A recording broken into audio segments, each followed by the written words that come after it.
तो ये हमारा मॉडर्न इंडिया का सेशन होगा। जैसे कि पहले बता चुके हैं, इसमें सिर्फ क्वेश्चन और उसके आंसर होते हैं, एक्सप्लेनेशन नहीं होता। वो इनकी जो प्रीवियस सीरीज है उसमें आंसर होते हैं, मतलब उसमें एक्सप्लेनेशन होता है, ठीक है। तो इसमें सिर्फ क्वेश्चन और आंसर वही दो चीज़ होते हैं। किसी में एक्सप्लेनेशन की जरूरत पड़ी वैसे तो मैं कर दूंगा, अदरवाइज तो फैक्ट है, फैक्ट केवल रटे जाते हैं, ठीक है। तो मॉडर्न इंडिया के टॉपिक है एडवेंट ऑफ यूरोपियन कंपनीज। कौन सी कंपनीज आई थी? नॉर्मली यूरोपियन कंपनीज जो वेस्ट यूरोप में है वो सब आई थी, ठीक है। तो उन्हीं को देखते हैं कौन कौन आया था। ब्लू वाटर पॉलिसी किससे रिलेटेड था? फ्रांसिस्को डी अल्मेडा, ठीक है। Francisco de Almeida. Vasco da Gama arrived at Calicut in year 1498। इसको किंग जमोरिन जो उस समय राजा था कालीकट का, उसने रिसीव किया था, वेलकम किया था, ठीक है। फ्रांसिस्को डी अल्मेडा, इसकी पॉलिसी थी ब्लू वाटर, ठीक है, ब्लू वाटर पॉलिसी। और ये कहाँ का था? वायसराय था, पोर्तुगीज, ठीक है। First Portuguese viceroy in India यही था, फ्रांसिस्को डी अल्मेडा, और इसकी पॉलिसी थी blue water policy. Blue water policy basically जो वाटर था उसको कंट्रोल करना, मतलब जो ओशियन रूट्स थे उनको कंट्रोल करना, ठीक है, उनको कंट्रोल करने की ये पॉलिसी थी, ठीक है। उसके बाद वास्को डे गामा, ठीक है। इसमें लिखा है वॉयजर और कंट्रीज, कौन से वॉयजर किस कंट्री के थे? वास्को डे गामा पुर्तगाल का था, क्रिस्टोफर कोलंबस स्पेन का था, और कैप्टन कुक ब्रिटेन का था, तस्मान हॉलैंड का था, ठीक है। तो वास्को डे गामा तो इंडिया आया था, ठीक है। कोलंबस कोलंबस शायद अमेरिका का रूट खोजा था ना इसने, मेनली साउथ अमेरिका और फिर उसके बाद यूएस, ठीक है। कैप्टन कुक, ये ग्रेट ब्रिटेन का था। Captain cook, cook island famous है ना, शायद वही इसी के नाम पर है। तस्मान, ये नाम आप सुने होंगे, तस्मानियन सी, ठीक है, तस्मानियन सी, ये तस्मानियन टाइगर, ठीक है, शायद इसी के नाम से पड़ा है। और ये कहाँ है? न्यूजीलैंड और ऑस्ट्रेलिया के बीच में, ये कह सकते हो वहीं पे, ठीक है। The real founder of Portuguese power in India, Albuquerque. Albuquerque, या जैसे भी नाम याद रख लो। पुर्तगी मतलब जो पुर्तगीज पावर था इंडिया में, उसका रियल फाउंडर कौन था? अल बकर क्यू, ठीक है। पहला वायसरॉय कौन था? फ्रांसिस्को डी अल्मेडा, ठीक है, यानी उसके बाद ही आया रहा होगा। फिर Portuguese build their first fortress in India, कहाँ पे? कोचीन में, ठीक है, कोचीन में। पुर्तगीज पहले मतलब साउथ में ही आए थे ये, बेसिकली गोवा, फिर उसके बाद नीचे की तरफ गए थे। हमने देखा कि वास्को डी गामा आया था कालीकट, फिर उससे ऊपर गए होंगे ये गोवा की तरफ, ठीक है। और इनका इनका लड़ाई भी हुआ था फिर बाहमनी और वो जो थे, बाहमनी और विजयनगर उस समय थे ना, तो उससे ही पोर्तुगीज की लड़ाई भी हुई थी। और उसी में ही कहते हैं कि बारूद सबसे पहली बार इस्तेमाल हुआ था उनकी लड़ाइयों में, ठीक है। The first European to come to India for trade were Portuguese, ठीक है, सबसे पहले पोर्तुगीज पहुंचे थे, ईयर बताए 1498, ठीक है, Vasco da Gama. The first European to set up sea trade centre in India, ये पोर्तुगीज है भाई। Out of following factories namely Bandel, Chinsura, Hooghly और श्रीरामपुर, विच वर established by the Portuguese. Hooghly और चिंसुरा, हुगली और चिंसुरा, ये दोनों पुर्तगीज ने सेटअप किया था, ठीक है। With reference to Pondicherry, the correct statement are, Pondicherry से रिलेटेड कौन सा है? The first European power to occupy Pondicherry were Portuguese, ठीक है, ठीक है।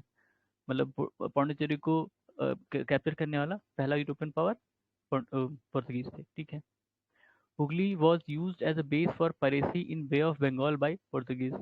हुगली, हुगली कलकत्ता, ठीक है। हुगली नदी, हुगली नदी यानी वही गंगा वाला, तो मतलब वहाँ पे हुगली कहते हैं, ठीक है।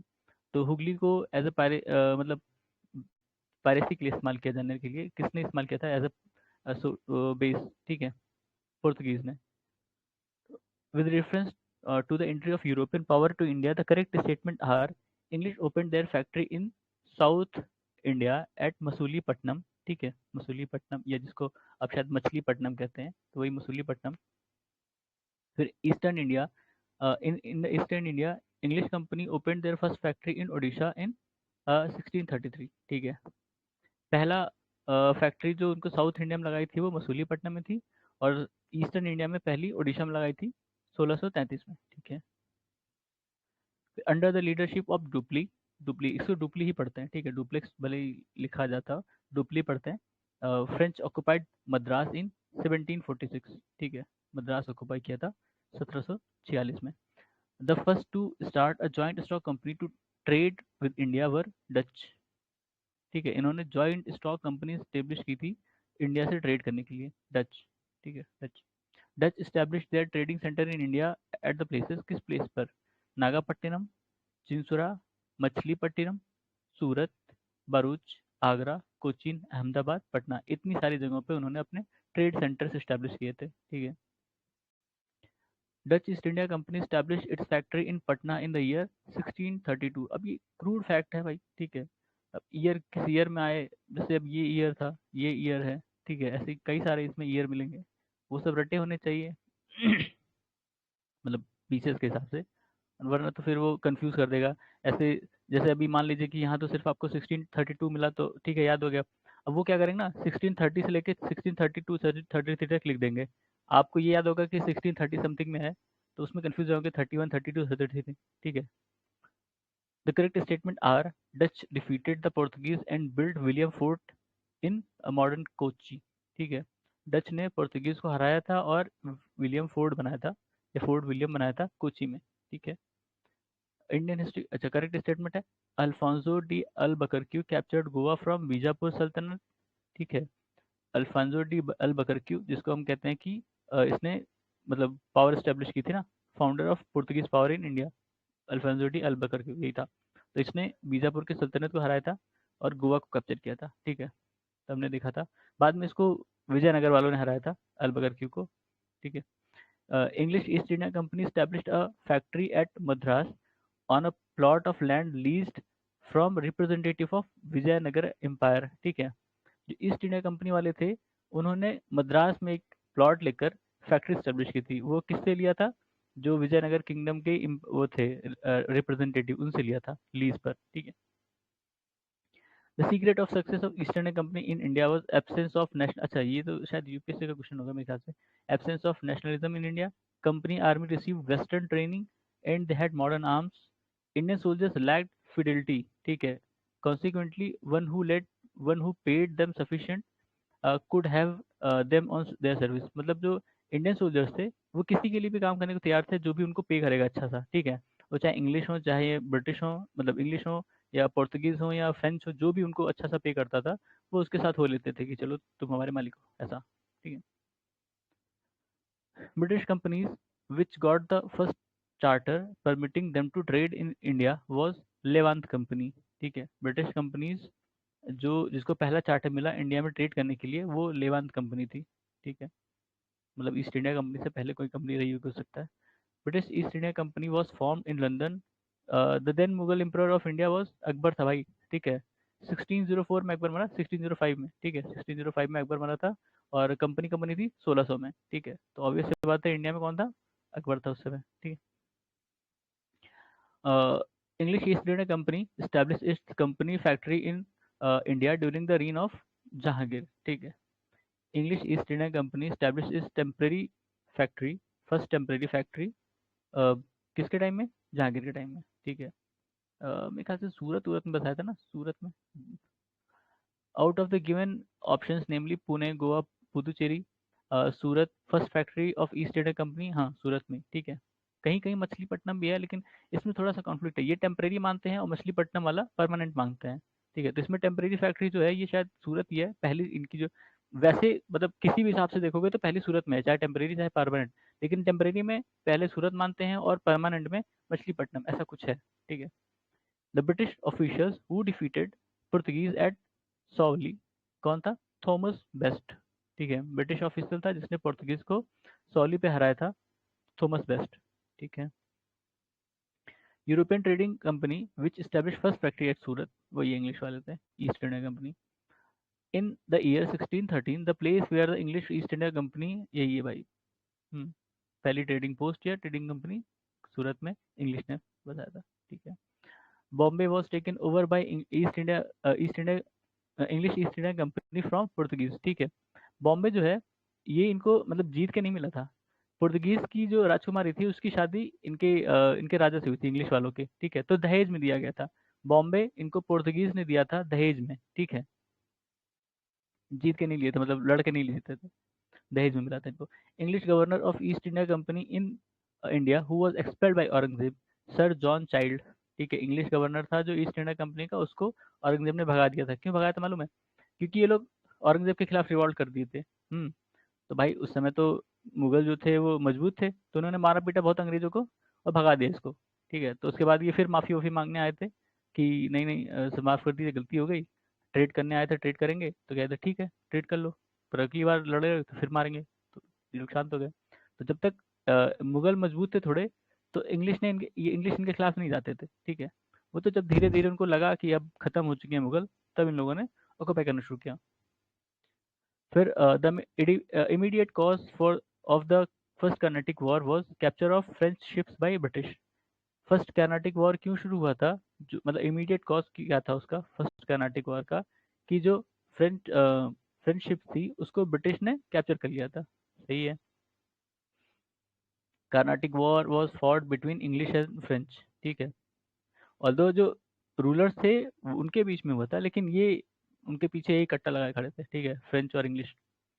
तो फर्स्ट कर्नाटिक वॉर, अच्छा ये दिया है रीजन, मतलब वो वॉर दिया है और उनके साथ जो ट्रीटी हुई थी उनके खत्म होने पर। तो first Carnatic war ended with treaty of Aix-la-Chapelle treaty. ठीक है, एक्सला चैपल आपने सुना होगा कई बार। Third Carnatic war ended by treaty of Paris. Second Carnatic war inconclusive था। ठीक है, ये 7 ईयर वॉर यही शायद कहा जाता है ना। फिर first Mysore war Britishers lost. ठीक है, शायद यही था, 7 ईयर वॉर ऐसे कुछ करके था। ठीक है, तो पहली इसमें जो ट्रीटी थी वो एक्सला चैपल थी, दूसरी इनकंक्लूसिव थी, मतलब न कोई जीता ना कोई हारा वैसी। ठीक है, और फिर तीसरी वाली थी ट्रीटी ऑफ पेरिस, जिसमें सेटल हो गया कि तुम यहाँ रहोगे हम लोग जाएंगे ऐसे करके। ठीक है, फिर first battle of Karnataka 1746, second battle of Karnataka 19। अभी कर्नाटक नहीं है, मतलब इसमें कर्नाटक क्यों लिख दिया नहीं समझ आ रहा। कर्नाटिक ही कहते थे उसको, कर्नाटक नहीं कहते थे। ठीक है, सेकेंड बैटल ऑफ कर्नाटिक ही होगा वो, कर्नाटक गलत है। थर्ड बैटल ऑफ कर्नाटक मतलब जबरदस्ती लिखा हुआ है। ठीक है, लेकिन पहला कब हुआ था? 46 से 48, दूसरा 49 से 54, तीसरा 58 से 63। ठीक है, with reference to treaty of Aix-la-Chapelle 1748, इसमें क्या डिसाइड हुआ था? ठीक है, इसमें क्या क्या था कि correct statement are, first Carnatic war was ended, English got back Madras. ठीक है, सही है। First European to initiate the policy of taking part in the quarrel of Indian princes with a view to acquire territories, dupli. ये French जो governor था dupli, इसने सोचा कि जो इनके राजाओं के आपस की लड़ाई होती है उसमें कूद पड़ते हैं और कुछ ना कुछ हिस्सा हमें मिल जाएगा। ठीक है, तो पहले तो फ्रेंच और मतलब ब्रिटिश लड़ते थे आपस में कि कौन यहाँ रहेगा कौन नहीं रहेगा।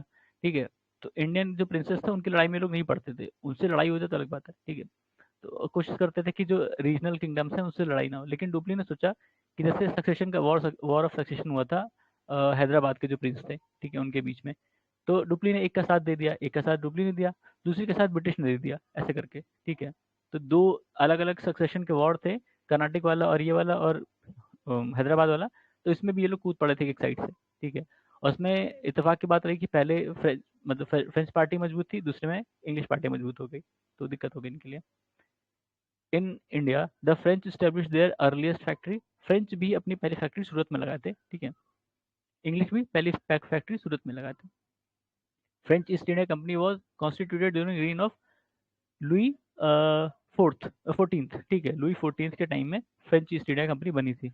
ईयर नहीं लिखा है, कोई बात नहीं, लेकिन काफी बाद में शायद 1664 के आसपास बनी थी ये फ्रेंच ईस्ट इंडिया कंपनी, देखना पड़ेगा एग्जैक्ट, पर बहुत बाद बनी है ये। ठीक है, ब्रिटिश से। The founder of French company in India is considered Colbert. मतलब फ्रेंच कंपनी इन इंडिया थी, उसका फाउंडर कौन था? कोलबर्ट। ठीक है, the factories of Bengal that were establish by Dutch, ये तुमने देखा था, चिंसुरा और हुगली। ठीक है, और भी कई सारी थी, चिंसुरा और हुगली भी थी उसमें से। French failed to establish power in Deccan because English had strong army. ठीक है, ये रीजन था, रीजन यही था क्योंकि दोनों ने अलग अलग पार्टी को सपोर्ट भी किया था। ठीक है, वो भी रीजन था, और इनकी जो पार्टी थी वो इन पे डिपेंड थी, तो इंग्लिश की अच्छी आर्मी थी तो इन्होंने हरा दिया इनको, ऐसे था। ठीक है, the sequence of arrival of European power in India is Portuguese Dutch English the French. ठीक है, Portuguese Dutch English French. Correctly match list is Puducherry या Pondicherry French, Goa, Portuguese, Tranquebar Danish, Sadras, Dutch. ठीक है। अ, फिर क्या है, reason where European got best shora या salt पेटर, कहाँ पे मिला था इनको? बिहार। अच्छा, साल्ट पेटर और ओपियम दोनों मिला था बिहार में। ठीक है। अच्छा, ये तो देखा नहीं था। ठीक है। सीक्वेंस कौन सा था भाई? पहले पोर्तुगीज आए, फिर डच आए, फिर इंग्लिश आए, फिर फ्रेंच आए थे। ठीक है। सबसे लास्ट में फ्रेंच आए थे। फिर last last to come in, ये प्री इंडिपेंडेंस डिफरेंस हमने देखा भी। With reference to the cause of success of British and failure of French in India, कौन था भाई? Getting huge wealth and man power from conquest of Bengal by British, ये एक reason था कि इसी के कारण जो ब्रिटिश थे उनको अपर हैंड मिला। ठीक है, बंगाल के कारण। बंगाल बहुत अमीर था उस समय, तो उसके कारण से इनको रिसोर्सेज बहुत सारी मिली, और इनके जो लड़ाई का खर्चा होता था वो बंगाल उठा लेता था।